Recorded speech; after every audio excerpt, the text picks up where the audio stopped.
উনি কে নাম বলেন? ওই প্রিন্সের নামে আটলি। আপনার থেকে 20,000 টাকা পায়? 20,000 টাকা পায় প্রতি মাসে, আমি 2,000 করে টাকা ওনার লাভ দিই। তো এই মাসে হলো লাভ হলো আর 3 দিন বাকি আছে। তা আমি বললাম যে দেখো আমি তো এর মধ্যে শেষ হয়ে গেছি, তা আমার কয়েকটা দিন সময় দাও, আমার 1 সপ্তাহ সময় দাও, 1 সপ্তাহের মধ্যে এই 2,000 টাকা সহকারে আমি টাকা দিয়ে দেবো, বুঝছেন? এই আইসে বলছি কি তোর উপরে আমার অনেক ক্ষোভ আছে, আমি টাইম টুম চাই না, পরে আটলির কাছে আটলিয়ে দিয়ে লাঠিটা লো এত, আমি মনে করছি শয়তানি করতেছে, এর আমার মারবো। তা আমি বয়ে রেছি দরজার সামনে, অন বুড়ি না এসে আমার প্যারের মধ্যে একটা লাথি দিছে।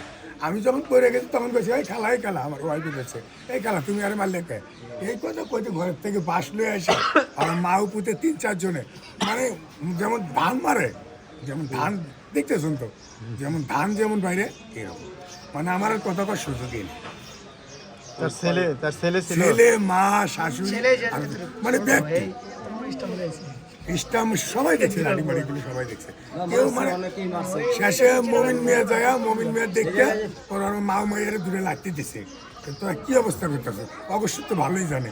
পরে মমিন কাকা কাছে 1 টাকাও দিবি না, ওরা কি করবে আমি দেখতেছি। আর এই পর্যন্ত কিছুই বুঝলাম না। নাগ আছে, নাগ আছে অনেক অগর, অগর ভিতরে নাগ আছে অনেক। মানে একটা জিনিস কি এরা সারাই দিছে বুঝছেন, আপনার সারাই দেওয়ার পরও তারা আবার দরজার সামনে, ওরে প্রতি মাসে কয় টাকা দেন? দরজার সামনে আয়া মনে করেন এর পরে মনে করেন যে মাইক দিবে ওনার ওয়াইফ সারাই দিছে, ধরেন আপনি বিচারক না, আপনি সারাই দিছেন দুজন, তারা আবার আয়া খারাই রইছে আমরা তো এই যে বড় ধরনের একটা অ্যাক্সিডেন্ট ঘটবো, মানে এই বাড়িওয়ালা আবার আমরা আমাদের অফিসে মিটিং করতেছিলাম, হঠাৎ একটা ফোন আসে যে এই ছেলেটার নাম রঞ্জু, যে রঞ্জুকে সামহাউকে একজন মারতেছে। তো আমরা একটা আশঙ্কার মধ্যেই ছিলাম যে আমাদের বিভিন্ন রকম হুমকি দেওয়া হচ্ছিল যে জামাতের এই লোকজনগুলোকে মারা হবে আর কি। তো আমরা ওই কোনো কিছু চিন্তা না করে, যেহেতু মারতেছে তাকে তো একটু প্রোটেক্ট করা দরকার। তা আমরা ইনস্ট্যান্টলি মিটিংটা ক্লোজ করে সবাই আসলাম, এসে এই দেখলাম যে এই অবস্থা। এখানে যেটা হয়েছিল আর কি, মানে এই ছেলেটা আমাদের সাথে কাজ করছে জামাতের সরাসরি, মানে একদম আমরা নির্বাচনী প্রচারণায় সরাসরি আমাদের সাথে কাজ করছে। এইখান থেকে একে মার্ক করা হয়েছে যে এ জামাতের হয়ে কেন কাজ করতেছে, কেন কাজ করবে আর কি। তো এখন একটা ইস্যু বানাইয়া ওর হচ্ছে একবার সে স্ট্রোক করছিল 2 বার, তো ওই স্ট্রোক করে কিছু টাকা ঋণ করছিল আর কি, সুদে টাকা। তো এখানে যাদের কাছ থেকে এই টাকা ঋণ নিয়েছিলেন, ঋণ নিয়ে টাকা নিয়ে চিকিৎসা করছে, তো তাদের সুদ দিচ্ছে আর কি, সুদ দিয়ে হয়তো শোধ করছে। 20,000 টাকা কথা ছিল, 20,000 টাকা নিছে, সুদ দিয়ে 28,000 টাকা দিছে, এখনও 20,000 টাকা তার কাছে আছে। তো ওইটার একটা ইস্যু বানাইয়া একে মানে 2-3 জন মহিলা মিলে সেই হারে মারছে। ভিডিও তো তাকে শরীরটা দেখলেন আর কি। তখন আমরা আসলাম, এসে দেখলাম যে আসলে বিষয়টাকে পলিটিক্যাল বিষয় আছে, কিন্তু আমরা যদি বিষয়টাকে পলিটিক্যাল বিষয়ে দেই আর কি, একটা নোংরামি হয় আর কি। তো আমরা সংযম ধৈর্য ধরে এখান থেকে চলে আসলাম। তারপরে অনেক ঘটনা ঘটছে আর কি। সেটা হলো যে এইখানে আমরা ওখান থেকে চলে আসার পরে ওর ঘরে আবার নতুন করে ওই আর একটা মহিলা আসে, সে নাকি বাড়িওয়ালা এসে তার নির্দেশ দিয়ে বাকি ওই লোকজনগুলো একসাথে করে তার ঘরে মানে রুমের মধ্যে তালা দিয়ে দেওয়া হয় আর কি। সে আর ওইখানে থাকতে পারবে না বা এরকম একটা বিষয়, বা তার টাকা দিতে হবে বা এরকম কী কারণে তালা দিয়ে দেওয়া হয়। তো এই তালা দেওয়ার পরে আমাদের কাছে বারবার ফোন আসতেছিল কী করি। আমরা এখন মানে কিংকর্তব্য বিমূঢ় হয়ে পড়ছি যে কী করব। এখন হলো বিষয়টা হলো সেই বস্তির ভিতরে ইন্টারনাল ব্যাপার। আমি আমাদের এই বিষয়গুলো সাংগঠনিক লোকজনকে জানাচ্ছিলাম যে আমাদের লোকজন যারা দায়িত্বশীল তারাও বিষয়টাকে অনেকটা অ্যাভয়েড করতেছিল যে এটা হচ্ছে ইন্টারনাল ব্যাপার, বস্তির ইন্টারনাল ব্যাপার, তো এইখানে আসলে আমাদের নাক গলানো ঠিক হবে না। কিন্তু আমার কাছে বারবার ফোন আসতেছিল কী করব, কী হবে। আমি না পারতেছিলাম রেসপন্স করতে, না পারতেছিলাম মানে অ্যাভয়েড করতে। তো তাকে বিভিন্ন রকম ইনস্ট্রাকশন দিয়েছিলাম যে একটু ধৈর্য ধরে থাকার চেষ্টা করো, আর তোমরা ইন্টারনালভাবে এটা সলভ করার চেষ্টা করো। বাড়িওয়ালা এখানকার যে মমিন আলীর বস্তি এটা, তো মমিন আলীকে ফোন দিয়ে মমিন আলীকে বললাম বিষয়টা, মমিন আলীকে বললাম আপনি একটু সলভ করে দেন, আমরাও আমাদের সাংগঠনিক সিদ্ধান্ত হলো যে আমরা আসলে ওই বাড়িওয়ালার মাধ্যমে এটাকে সলভ করে দিব আর কি, সলভ করব। তো আমিও সেইভাবে চেষ্টা করলাম।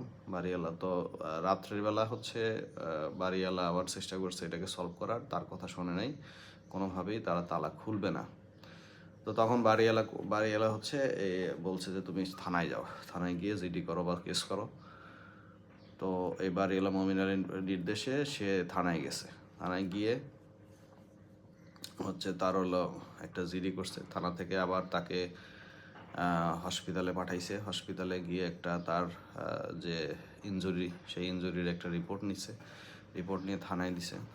থানায় দেওয়ার পরে তারপরে হচ্ছে থানা থেকে একটা তদন্তের জন্য পরের দিন সারাদিন ওই ছেলেগুলো বাইরে রোজার দিনে ও রঞ্জু এবং তার ওয়াইফ বাইরে ছিল, দুইজন দুই জায়গায় রাত কাটাইছে। তো সকালবেলা এরকম ঘোরাঘুরে পরের দিন সকালে আমি জোহরের নামাজ পড়তে বেরোইছি, তখন ওই ছেলেটা আসলো। আসার পরে আমি তাকে বললাম যে দেখো এই বিষয়টা অনেক জটিল হয়ে গেছে, এটা আমার হাতে আর নাই, আমি কি করব, আমার তো ক্ষমতার বাইরে চলে গেছে। আমি আমার বিভিন্ন নেতাকর্মীকে বিষয়টা জানাইছি, কিন্তু তারা আসলে কিছু করতে এটা রাজি হচ্ছে না। পরবর্তীতে আমার মনে হলো যে এটা তো সে তো শ্রমিক কল্যাণ ফাউন্ডেশনের আন্ডারে কাজ করে, শ্রমিক কল্যাণ আমাদের শ্রমিক কল্যাণ ইউনিটের কাজ করে। আমি বললাম যে তুমি এক কাজ করো, তুমি শ্রমিক কল্যাণের তোমার যে সভাপতি, থানা সভাপতি, তাকে জানাও বিষয়টা তোমার আরেকজনের মাধ্যমে।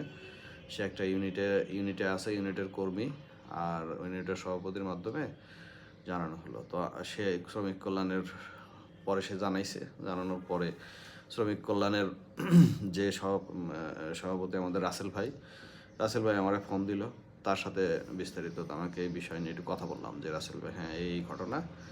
তো তখন বিকালবেলা যখন রাসেল ভাই বিষয়টাকে আবার ইগনোর করেন নাই, রাসেল ভাইকে স্যালুট বিষয়টা নিয়ে, যে সে তার কর্মীর এই প্রবলেমটা সে অ্যাড্রেস করছে, ইগনোর করে নাই। আমাদের মূল জামাতের যারা কর্মী, যারা নেতাকর্মী আছে, তাদের প্রতি আমি আসলেই একটু হতাশ যে তারা বিষয়টাকে সলভ করার ন্যূনতম উদ্যোগও নেয় নাই, আমি বলবো আর কি। কিন্তু রাসেল ভাই তার যে একজন কর্মীকে এরকম একটা প্রবলেম করছে, সে এই বিষয়টাকে সলভ করার চেষ্টা করছে, আলহামদুলিল্লাহ। তো পরবর্তীতে রাসেল ভাই আমাকে ফোন দিলেন যে আপনি কোথায়? তো বললাম আমি আসি আমার অফিসে। তো বললো যে আপনি একটু নিচে আসেন, এখানে ওই থানা থেকে লোক আসছে মমিন ভাইয়ের অফিসে, আমরা বসছি। তো আমি তখন গেলাম, গিয়ে দেখি যে এখানে মমিন ভাই, বস্তির যে মালিক মমিন ভাই, আর থানা থেকে কয়েকজন আসছেন, মানে তদন্ত করতে আসছেন। এখানে আমাদের রাসেল ভাই আছে, আমাদের রিক্সা শ্রমিক ইউনিয়নের সেক্রেটারি আনোয়ার ভাই আসছে, আরও একজন সহ আসছে। তো আমি এখানে গিয়ে বসলাম। বসার পরে পুলিশ বিষয়টাকে মিউচুয়াল করে মানে বিষয়টা দুইজন সাক্ষীর সাক্ষ্য নিল। নেওয়ার পরে পুলিশ হচ্ছে মানে তাদের স্টাইলে তালাটা খুলে দেওয়ার ব্যবস্থা করলো। কিন্তু তাকে যে এই যেভাবে মারলো আর কি, এটার কোনো বিচার করা হলো না আর কি। এটা আসলে মানে একজন অসহায় মানুষ যেভাবে হয় আর কি, এগুলো করা সম্ভব হয় নাই। আমাদের ক্ষমতার লিমিটেশন আছে, যেই কারণে হয়তো আমরা এটা করতে পারিনি, কোনোভাবে প্রেশার দিয়ে এটা করতে পারিনি।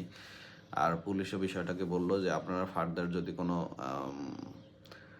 বিষয় থাকে তাহলে হচ্ছে আপনারা দুই পক্ষ মিলে থানায় আসেন, আমরা এটা থানায় বসে আমরা এটা বিচার করে দিব। আমরা পুলিশের সাথে এগ্রি করে বিষয়টাকে ওইখানেই সলভ করার চেষ্টা করলাম। সামনের পুলিশ কীভাবে বিষয়টাকে সলভ করলো, সামনের একটা ভিডিও আছে, ভিডিওটা দেখলে বিস্তারিত বুঝতে পারবেন।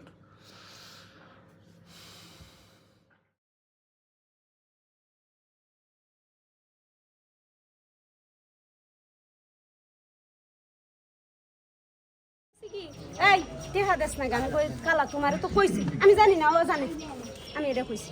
কইলো কি এই টেহা দে, এমন হ্যাঁ ভারত গেমন এই টেহা দে, কি কর দেমনে যা ওই তো না, অহন টেহা দিবি, কখন তোর কইতে টিহা দেব টিহা কি কইলি রে এই যে কইয়া এই যে হেরে কাবলা ধরে এই যে মাসি হয়ে গেছে তো টিহা আর কোনো কথাই নেই পরে তো হিও বকছে উল্টা হালটা বহাবুই যাও নে রইছে কইছে হরে আমি গে হিরাইছি হিরা আমি হেরে না হিরা হেলারে হিরা আমি নিতাছি গে যাবি রে যা কালা তো তাহল তোমার টিহা দেম তো টিহা নাতে যাইতাম না বস্তিতে না হেরা মাতা হের মাই আইছে হরে নাতি একটা আছে ওতানি এইটা গে এই যে ইচ্ছা নই দেই যে ওতনে বাড়ি বাইরেছি এই যে এই যে ওতানি একটা নাতি আছে না হেরা আপনি গুলাডা এটা বাইরেছে হরে আপনি আইছে আয়া হারে নিয়ে সোটা একটা সোল লাগছে আর পোলার আবার বিশ্বাস আরে দৌড়াইলে হ্যাঁ আমি ঘর নিছি কে নিলে আমার এই যে 8টা মধ্যে বাড়ি আমার আঙ্গুলি মনে বাইরে গেছে মোবাইলটা উপর সিটে বিতে গেছে নিয়ে ব্যাটারিটা তো বাইরে সে হাসাড়া বাইরে